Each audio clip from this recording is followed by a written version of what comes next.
Na hili jamani, naomba niseme wazi kabisa, sinaga aibu. Sinaga nini? Aibu. Alafu la pili, sio muoga. Sio kaza nitamtikisa tu kidogo. Yaani wewe fikiria huko nilikopita kote mimi siye kurogwa kweli. Yaani huko nilikopita siye kusema vibaya kweli. Siye kutishiwa, yani unafikiria kabisa kote nilikopita huko siye kutishwa. Hasa kama kote nishawahi kutishwa, nishawahi kurogwa, nishawahi kusema vibaya na nikaendelea kuprevail, maana yake wewe hautanitisha.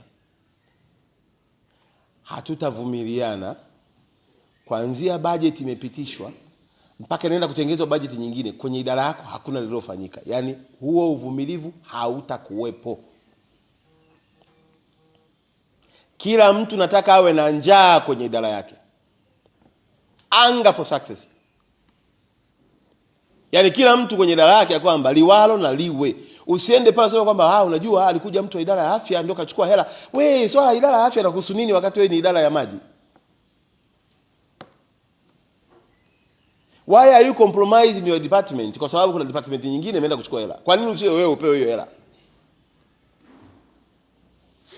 Yaani kwa nini sio wewe ndio unaye perform kwenye idara yako awe mwingine? Kwa hakutakuwa na excuse ya kwamba eti mimi sijapewa hela. Yaani kwa nini mwenzako apewe wewe usipewe? Sababu tunazo idara mpaka mwaka unaisha haijafanya kitu, mtu amekula mshahara bure. Yaani yeye na watu wake wa idara wamekula mshahara mwanzo wa mwaka mpaka mwisho nini? Na posho za safari wanakula, allowance wanakula, pesa za madaraka wanapata. Mwaka unaisha kwenye department yake hakuna jambo lililofanyika. My dear brother and sister, we not tolerate on that.